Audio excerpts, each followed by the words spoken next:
जिसके 10 सिर हैं। रावण नहीं बोला। क्या किया? बोले जनक की बेटी का हरण किया जनक सुता, सीता नहीं कहा। क्यों? सीता नाम की बहुत सी माताएं बहनें होंगी। भगवान बोले रावण गया कहां? बोले सरकार दक्षिण दिशा चला गया। राम जी ने कहा जटायु आप क्या चाहते हैं? जटायु बोला थक गया मैं, परिवार का बोझ ढोते ढोते, संसार का बोझ ढोते ढोते, खामोशी है एक वजह है, खाली रास्ता बोला है, सो जा मेरे मुन्ने राजा, तू क्यों आंखें खोला है, खामोशी है एक वजह है, खाली रास्ता बोला है। संसार का सबसे बड़ा सुख है माँ की गोद।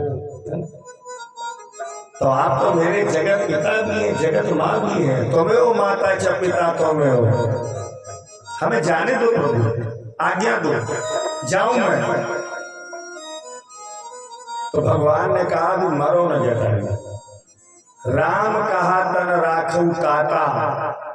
जटायु बोला क्यों न मारे? भगवान ने कहा इसलिए न मरो कि तुम यहाँ से जाओगे तो स्वर्ग में मेरे पिता मिलेंगे आपको दशरथ, और तुम लोग आपस में मित्र, गले मिलके मेरे पिता को सारी बात बताओगे।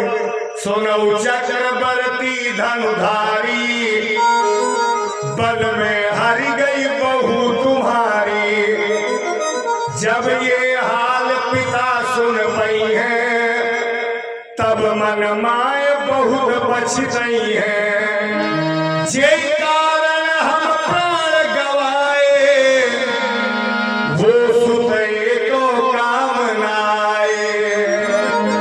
यह विचार उर राखौ ताता, इसलिए राम कहा तन राखौ ताता। आप मरो ना, अपने आंखों से दशानन का रावण का उद्धार देख लो कुल सहित, तब जाओ। तो जटायु ने कहा ठीक है कोई बात नहीं, पक्का मैं नहीं मरूंगा, लेकिन एक वादा करो, जब भी मैं कभी मरूंगा तो मेरा सर होगा आपकी गोद में, आपका हाथ होगा मेरे सर के ऊपर, तब प्राण निकलने चाहिए, है ना। और यही जिंदगी में कभी भी तीर्थ यात्रा जाना, नए मिलधाम जाना, लालते मैया के दर्शन करने जाना, तो माता जी इसके अलावा कुछ मांगना नहीं। एक भजन सुनाऊं आपको, गाइए सभी लोग। तो भोलेनाथ वर ऐसा, तन से प्राण जब निकले,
जटायु ने कहा प्रभु जब गारंटी नहीं दे रहे हो कि मरते समय आप होंगे तो हमें जाने दो। तो भगवान ने कहा कुछ मांग लो। जटायु ने कहा क्या मांगे आपसे? अब मेरी माताएं बैठी हैं, भैया लोग बैठे हैं, बड़े ध्यान से सुनना, है ना। रामायण वही है, सुनाने का तरीका होता है। भगवान ने कहा जटायु मांगो वरदान भक्त, राज तुम बिछुड़ती बार, देंगे हम आज ऐसी इच्छा हमारी है। मांग लो। जटायु बड़ा मजाक कर रहे हैं। देंगे कहाँ आप, क्या पास है तुम्हारे आज, देखो महाराज को विराग वेशधारी में, पैर में चप्पल नहीं, शरीर में कपड़े नहीं, और कह रहे हो मांग लो। अपमान कर रहे हो मेरा। भगवान ने कहा ना जटायु सुनो, जानते नहीं हो कौशलेश हूँ रमेश हूँ मैं, अखिल भुवनेश बैकुंठ को बिहारी मैं मानव शरीर में भले ही हूँ, लेकिन 3 लोक 14 भुवनों का मालिक हूँ मैं, इसलिए मांगो। जटायु ने कहा फिर झूठ बोलने लगे, कुछ नहीं है तुम्हारे पास। भगवान ने कहा कैसे? जटायु ने कहा इस समय हम कहाँ पर हैं? भगवान ने कहा मेरी गोद में। तो बोलो जब कोई किसी को गोद ले लेता है तो रिश्ता क्या बनता है? बोले धर्म के पुत्र का और धर्म के पिता का। तो जटायु ने कहा मैं आपका पुत्र हुआ कि नहीं है? हाँ। आप मेरे पिता हुए कि नहीं? राम जी बोले हाँ। तो कहीं तुम दे क्या सकते हो? तुम्हारी पूरी प्रॉपर्टी तो पहले हमारे नाम है, 3 लोक 14 भुवनों के स्वामी। भाई लिखोगे तो हम ही को जाओगे कहाँ? इसके अलावा कुछ आपके पास हो तो हमें दो। फंस गए भगवान।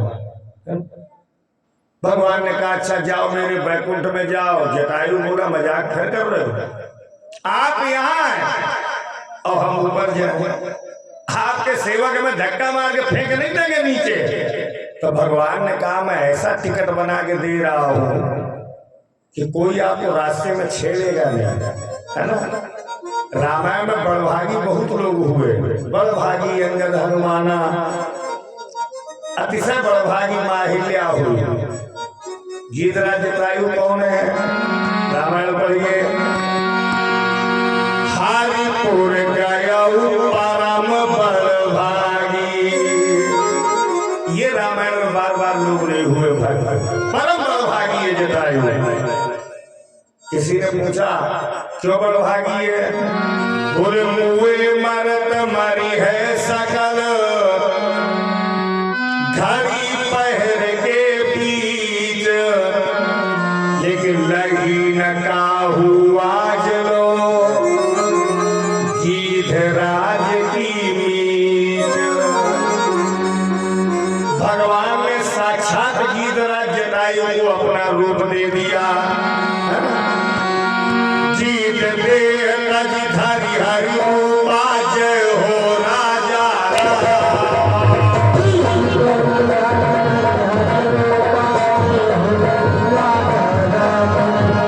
जीत दे धारी हरि जय हो राजा